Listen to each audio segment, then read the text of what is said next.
गरीब की बारिश। शहर की कच्ची बस्ती में एक गरीब मजदूर कालू रहा करता था। कालू के घर में उसकी पत्नी जानकी थी। जानकी लोगों के घरों में झाड़ू पोछा करके कुछ पैसे कमा लेती थी और वहीं कालू किसी तरह मेहनत मजदूरी करके 2 वक्त की रोटी का जुगाड़ कर लेता था। कुछ दिनों से हो रही बारिश के कारण कालू की मजदूरी बंद हो गई थी। अरे जानकी, इस बार तो बरसात ने हद ही कर दी, रुकने का नाम ही नहीं ले रही। कुछ समझ में नहीं आ रहा, अगर इसी तरह काम पर नहीं गया तो 2 वक्त की रोटी का जुगाड़ कैसे होगा। अरे तुम चिंता क्यों करते हो, बारिश का क्या है, 1 आध दिन में रुक जाएगी और उसके बाद में फिर से काम शुरू हो जाएगा। अरे 3 दिन तो हो गए, बरसात तो रुक ही नहीं रही है और आगे भी रुकने के कोई आसार नहीं दिख रहे। तो क्या हुआ, तुम्हारा काम बंद हुआ है ना। मैं तो अभी भी लोगों के घर झाड़ू पोछा करने जाती ही हूँ। मेरे पगार से कुछ दिन तो निकल ही जाएंगे। अरे घर का खर्चा तो हम किसी तरह चला लेंगे जानकी, लेकिन ये जो छत टपक रही है इसका क्या करेंगे। ये बात तो आपकी सही है। हमारी झोपड़ी अब काफी पुरानी हो चुकी है और इसके छप्पर में भी कई सारे छेद हो गए हैं। रात भर पानी टपकता रहता है। अरे मैं भी इसी बात से बहुत परेशान रहता हूँ, कहीं किसी दिन ज्यादा बारिश आ गई तो हमारी झोपड़ी टूटकर बिखर ना जाए। राम राम राम, ऐसी अशुभ बातें क्यों करते हो। अरे ऐसा कुछ नहीं होने वाला, ये झोपड़ी ही तो हमारा सब कुछ है। अगर यही नहीं रही तो हम जाएंगे कहाँ। ठीक है जानकी, जब तुम्हारी पगार मिल जाएगी तो कुछ पैसे बचाकर झोपड़ी के छप्पर की मरम्मत करवा लेंगे, शायद हमारी परेशानी कुछ कम हो जाए। ठीक है जी, अब ना ज्यादा परेशान मत हो। ये लो खाना खा लो और सो जाओ, सुबह मुझे भी जल्दी काम पर जाना है। जानकी और कालू अपनी झोपड़ी में सो गए। रात को अचानक से बहुत तेज बारिश शुरू हो गई। धीरे धीरे बारिश का पानी कालू की बस्ती में भरने लगा। पानी भरते भरते झोपड़ी के बाहर तक पहुंच गया था। सुबह के वक्त जब कालू और जानकी सोकर उठे, हे भगवान, ये क्या हो गया। बारिश का पानी तो हमारे घरों तक पहुंच चुका है। अब मैं काम पर कैसे जाऊंगी। रहने दो जानकी, तुम आज काम पर मत जाओ। ऐसे पानी से निकल कर जाओगी और बीमार पड़ गई तो लेने के देने पड़ जाएंगे। लेकिन अगर नहीं गई तो मालकिन लोग नाराज हो जाएंगे। आप जानते हैं ना, बड़ी मुश्किल से 1 दिन की छुट्टी भी नहीं देती है। अरे लेकिन जानकी, झोपड़ी के बाहर तो पूरी बस्ती में पानी भरा है, तुम जाओगी कैसे। जानकी जैसे तैसे करके काम पर चली जाती है, लेकिन अगले दिन फिर से बहुत ज्यादा बारिश होती है और बस्ती में ज्यादा पानी भर जाता है। आज तो मैं तुम्हें किसी भी तरह काम पर नहीं जाने दूंगा। अरे अगर तुम्हें कुछ हो गया तो क्या होगा।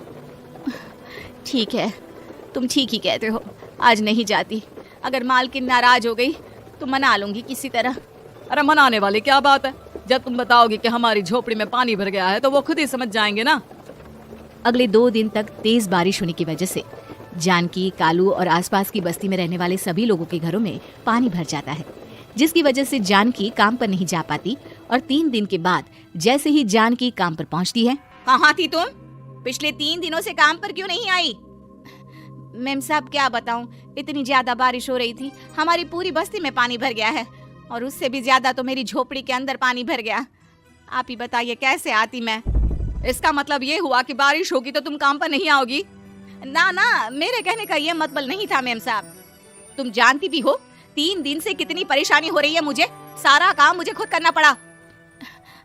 माफ कर दीजिए मालकिन जी, पर मैं क्या करती, आने के लिए रास्ता ही नहीं था, सब जगह पानी भरा हुआ था। बहाने तो तुझे बहुत बनाने आते हैं। जानकी देख, अगर अगली बार ऐसा किया ना तो फिर काम से हमेशा के लिए छुट्टी। अरे ना ना मालकिन, ऐसा मत कीजिए। बारिश की वजह से मेरे पति की मजदूरी भी छूट गई है। बड़ी मुश्किल से घर में 2 वक्त खाने की रोटी का जुगाड़ हो पाता है। आप मुझे काम से निकाल देंगे तो हम क्या खाएंगे। अगर इतनी ही चिंता है तो फिर रोजाना काम पर आया करो। चलो अब जल्दी से जाकर घर का सारा काम करो। बारिश रुकने का नाम ही नहीं ले रही थी। पूरे शहर में बाढ़ जैसे हालात बन गए थे, लेकिन नौकरी जाने के डर से जानकी किसी तरह रोज काम पर जाती थी। एक दिन जब जानकी काम करके अपने घर लौट आई तो अचानक उसकी बस्ती में कुछ लोगों का शोर सुनाई दिया।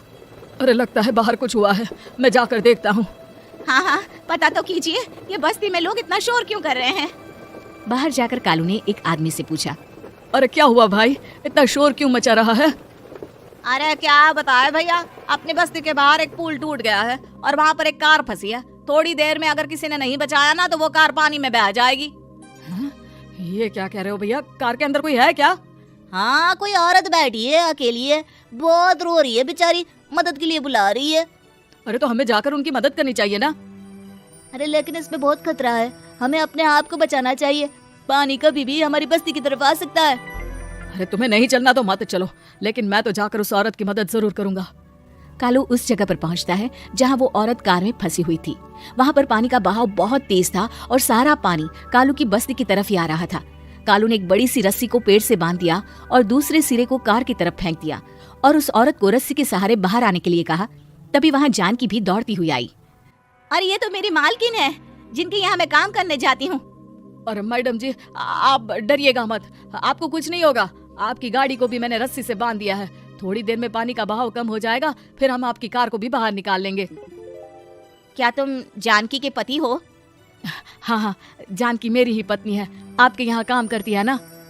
लेकिन मेम साहब आप यहाँ पानी में कैसे फंस गई? अब क्या बताऊं, मैं अपनी सहेलियों के साथ पिकनिक पर गई थी, वहीं से लौट रही थी। अचानक पानी का बहाव तेज हो गया और मेरी गाड़ी फंस गई। अरे कोई बात नहीं मालकिन, अब ना आप बिल्कुल सुरक्षित हैं। मैं तो बहुत बुरी तरह डर गई थी। कब से मदद के लिए चिल्ला रही थी, लेकिन कोई मेरी मदद के लिए नहीं आया। भला हो तुम्हारा पति का जिसने मेरी जान बचा ली।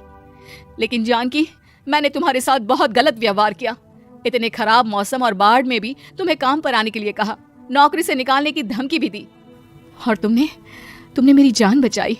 मुझे माफ कर दो। अरे कोई बात नहीं मालकिन, आपकी जान बचाना तो हमारा धर्म था। देखो जानकी, तुम्हारी झोपड़ी में जो भी नुकसान हुआ है उसके लिए मैं तुम्हें पैसे दूंगी। आज तुम्हारे पति ने मेरी जान बचाई है और आज के बाद मैं तुम्हें कभी भी नौकरी से निकालने की धमकी नहीं दूंगी। आज मैं तुम्हारी परेशानी को अच्छी तरह समझ चुकी हूँ। हम जैसे पैसे वाले लोगों के लिए अपने घर में बैठकर बारिश का मजा लेना बहुत आसान है, लेकिन तुम गरीब लोगों के लिए बाढ़ और बारिश काफी परेशानी खड़ी कर देते हैं। ये बात मुझे आज अच्छी तरह समझ आ गई है। आपका बहुत बहुत धन्यवाद मालकिन।